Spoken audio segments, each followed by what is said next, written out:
Yes, people, welcome to United View. And wow, Marcus Rashford has dropped, I'm not going to say a bombshell, but he's dropped a Players Tribune, and he has had a tell-all interview of how he's been feeling, some of the things that have been written about him, how he thinks it's unfair. He's just come out and he spoke. Marcus Rashford has spoken.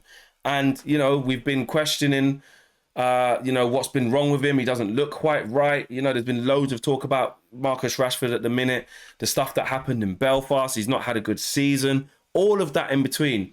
And he has gone on the Players Tribune and done a big piece to basically give his side of the story. And you know what? There's a lot in there. Too much, really, for one show for me to read it all. If you haven't read it, I suggest you go and do that to provide yourself with your own context to that, because he has an awful lot to say. There is some video to it as well. I haven't watched all of the video, but I've read all of the transcript or all of the quotes. Well, not just quotes. I've read the whole piece on the Players Tribune. I haven't just gone to the aggregator accounts and picked out the interesting ones or the controversial ones. I've read the whole piece. I suggest you do it. Maybe even straight after listening to what I think about this, or even before. Because I think with these types of things, it is about your own opinion and how you interpret the information that's been put out at this time by Marcus Rashford himself. It's not hearsay. It's not chit chat. This is him saying who I really am. That's the name of the piece, who I really am. And for me, this is my opinion or reaction to that. I think it's important when a player is given his personal account that we sort of strip it down, calm down. You know, we are fans. We've been frustrated with performances, and look at it objectively and pick out the points that you can get on board with, that you can see. Some bits you may push back on, and you know, it's about opinion. So I want to know what you guys think as well. But this is my opinion on the piece that I've read, which came out not long ago now, less than an hour ago. Here's where I'm at with it. Like, I think there's parts of it that he's completely entitled to think, to feel, and to say. I think when he talks about when he's being reported on, you know, bringing his family into it is just a no-go. When he talks about it can't just be about something that happened, it has to be more than Marcus Rashford. It has to be how much my jewelry costs, or how much money I'm on, or the type of cars I have. And he goes on to say, look, my life wasn't always like that. I'm paraphrasing here, by the way, as well. It's a very big piece. Like I said, check it out. He goes on to basically say that, you know, I had to take, 3 or 4 buses across town to get to training at the Cliff. You know, I had to get buses into town, then walk across town, and then get buses back out of town just to get to Salford. So if I've got nice cars now, don't be atting me, because you don't know the struggle that I've had to be here to get to this point, and the sacrifice I've had to make. 100% agree with that. And he's basically saying that, he says, quote, "I'm not trying to have a go at the media. I understand the game. You know what I mean?" He says, "They're not really writing about me. It's like they're writing about this character, Marcus Rashford. It can't just be about a 26-year-old lad on a night out, or a lad getting a parking ticket. It's got to be about how much the car costs, or guessing my weekly salary, or my jewelry, or even my tattoos. It's got to be about my body language and questioning my morals and speculating about my family and my football future. There's a tone to it that you don't get with all footballers. Let's just leave it at that." What do I think he means by that? I think he feels he's being unfairly judged, unfairly treated in comparison to other footballers. Me personally, I think he feels there's something maybe racial there as well, in terms of how he gets reported on as a young black rich footballer. I think he feels that. I think that's the message he's trying to get out there within that. Look, there is a tone to it that you don't get with all footballers. Let's just leave it at that. Now, someone could push back and say, no, it's not going down the race route. He's more talking about because he's at Man United and he's on so much money, he just gets treated differently. I personally feel he means as a young black rich footballer, he maybe gets, a treatment that other players don't get. That's what I feel he's saying in that moment. he also says, I think some of it, this is interesting, I think some of it goes back to the pandemic. I was just trying to use my voice to make sure that kids weren't going hungry because I know exactly how it feels. For some reason, that seemed to rub certain people the wrong way. It seems like they've been waiting for me to have a human moment so they can point the finger and say, see who he really is. So he's basically saying he feels like he's been overly scrutinized, overly analyzed, right? Because he's done that for the kids, which, like I said, what he's done for them kids in that moment should not even be mentioned in anything. It shouldn't, because we should never take that away from him. But he's saying that people treat me unfairly or hold me to a different pedestal because I've done that, and they're basically waiting for me to slip up so they can say, see, don't fall for that. Don't fall for that. You know, the guy who's helped the kids get free school meals, which was fantastic, by the way. Don't fall for that. This is who he really is, going out and getting drunk or getting fast cars or getting jewelry. So he's entitled to have that opinion where he feels like that. You can't take that away from him, that he feels like that. He also says that, you know, I'm not a perfect person. When I make a mistake, I'll be the first one to put my hands up. But if you ever question my commitment to Man United, that's when I have to speak up. It's like somebody's questioning my entire identity and everything I stand for as a man. I grew up here. I've played for this club since I was a boy. My family turned down life-changing money when I was a kid so I could wear this badge. Now, like I said, this is a really in-depth piece. And he says they want to talk about cars. Imagine, you know, 4, 5, 6, 7 years old. I took 4 different buses, like I said. So he's basically saying, if you question my commitment to Man United, if you question my family, and my intentions, that's where I have a problem. Because he's saying I can take criticism. There's a piece here where he says I can take criticism. I don't mind it. Like I can handle it. But when it goes overboard, that's when, you know, I'm not having it. He said, I'll get it here. He says, I can take any criticism. I can take any headline from podcasts, social media, and the papers. I can take it. But if you start questioning my commitment to this club and my love for football and bringing my family into it, then I simply ask you have a bit more humanity. So that's the gist of what he's saying. He also goes in to talk about when he was in the academy and some of the experiences that he had, how important his mum is to him. He talks about being an introvert as well, that he doesn't really like talking to people 99% of the time unless he knows them, etc., etc. And look, these things are all valid, you know, but I think there has to be the other side to it, because it's all good saying, you know, how committed you are to the club and how committed you are to being there. But if fans can't always see that in performances, if fans can't always see that you look motivated, people are going to question that.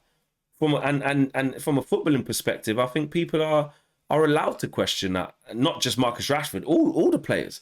And if we see somebody who, for these very reasons why we hold him dear to our hearts and want to see more from him, because he's come through the academy, because we know he bleeds Manchester United, if we do see some performances where we're like, it just looks like he's not trying, what's wrong? It looks like you can't be asked. That's what it looks like. Now, when we discuss that, we shouldn't be talking about a car. We shouldn't be talking about his family, and we shouldn't be really talking about, you know, the type of parking ticket he got, or the fact that he helped feed children who are underprivileged and couldn't afford school meals. Those things shouldn't come into it. We should just keep it to the football, which I don't think there's anything wrong with that. Because on one hand, he's saying, I can take any criticism. I can take any headline from podcasts, social medias, and the papers. Quote, I can take it. But he's saying I can only take it up until a certain point. So I don't really know if you're questioning my commitment to this football club or my love for football and bringing my family into it. Bringing the family into it absolutely should never happen. But I think as fans or as pundits and social media people and podcasters and whatever, and anybody should be able to look at the performance and say how they feel he's getting on, which he's saying he can take. But there's certain bits of this that seem like maybe he isn't taking that very well. And when fans see you, or, you know, the story comes out about the Belfast incident, and he sort of said in the video piece that, you know, there are some facts about what's going on, and the other bits, some people have just taken and written their own thing and added some spice to it, basically, is what he's saying. You know, but when fans do see that, you know, you're supposed to be in training the next day and stuff, and you're out in Belfast for a couple of days, and you know, you've tried to lie about it. Whether he tried to, maybe he's pushing back and saying that bit's not true. I don't know. I don't know that bit. But what other reaction do you think you're going to get from fans and pundits and fellow pros or ex-pros and excuse me, everyone else in between? What reaction do you think you're going to get? You know, listen, me personally, I'm all for standing up for young players, young black players in particular, as a black male myself, and understanding the struggles that they go through. I will always, always, always take that into consideration as somebody who's lived through that personally, not to that level, but experienced, you know, racial connotations and bias and things like that. I will always, always stand up for that. And when I see that going on, I've said the same thing with the people likes of Raheem Sterling.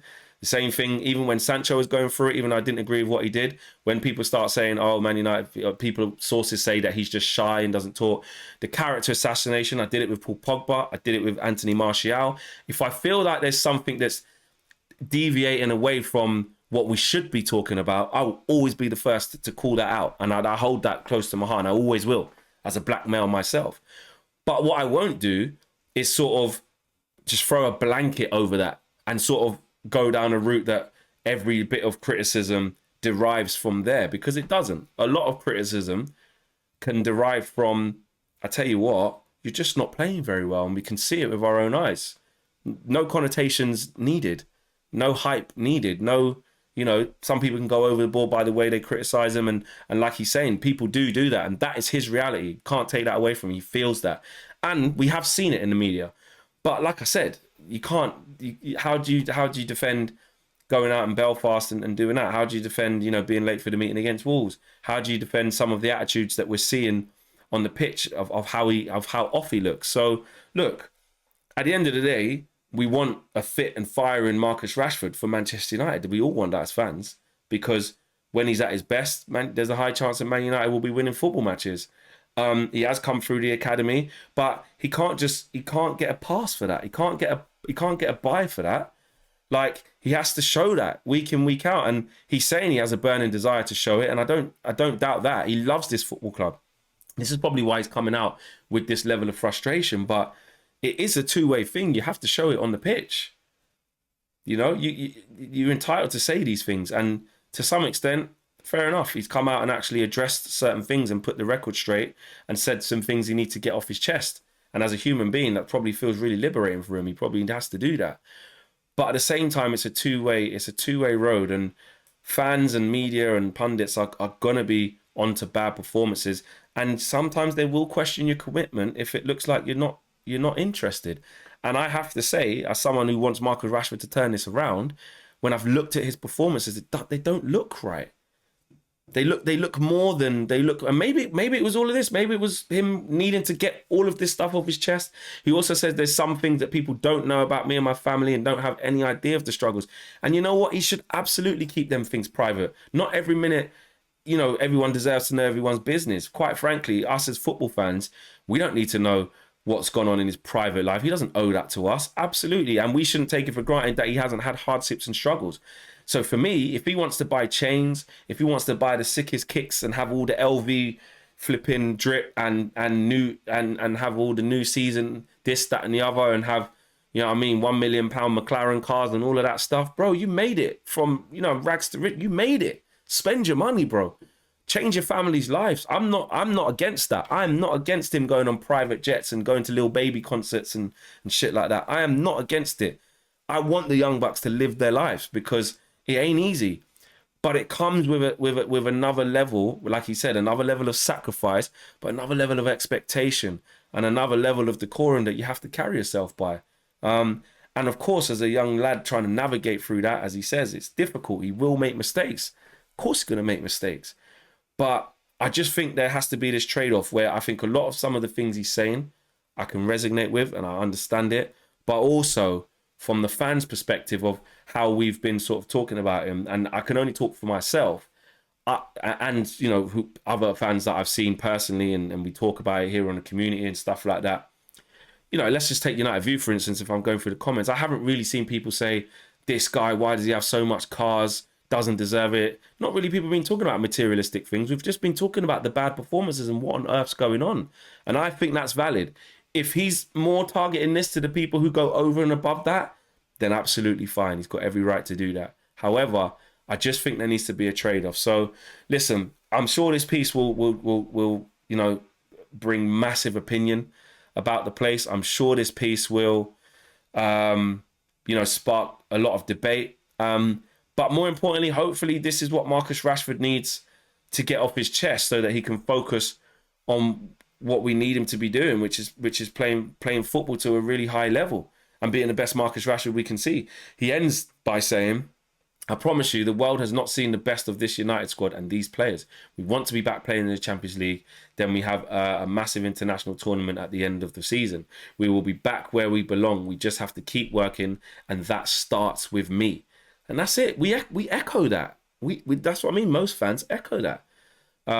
He also says, you know, whenever I've been in my darkest of places and it feels like the world is against me, I tend to go off by myself for a couple of days and reset, and then I'm fine. I think it goes back to me as a kid dribbling the ball over the street until it was so dark I couldn't see the ball anymore. My mum would call me in. Needing space to reset. Other times when that hasn't worked, I found someone else to talk to. Sometimes that's the way to do it. But every single time I've been down physically or mentally, I always feel like that's when I turn it around and play my best football for United and England. So he's saying when I've been in my darkest times, he feels like that's when he gets in his bag, gets inspired, and starts turning it around. And look, there's nothing more than every single Manchester United fan would love to see more than that. There's nothing more than that. So listen, do check out the piece on the Players Tribune, a really interesting piece. And yeah, have your say. Make sure it's respectful, because clearly you don't want to fall into the category that Marcus Rashford's talking about. But my summary is that I get some of the connotations that he could be talking about, and that's his truth, that's his feeling, and I'm not naive enough to think that there aren't people out there who do have those connotations at times.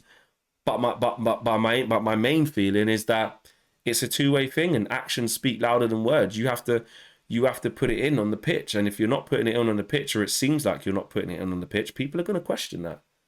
They're going to question that. But anyway, very, very interesting before the derby as well. Hopefully that's what he needed to get himself going. Let me know what you guys think. Smash a like on the video and subscribe to the channel if you are new, and get involved in the comment section. I'm really, really interested to see what you guys feel about Marcus Rashford, who I really am.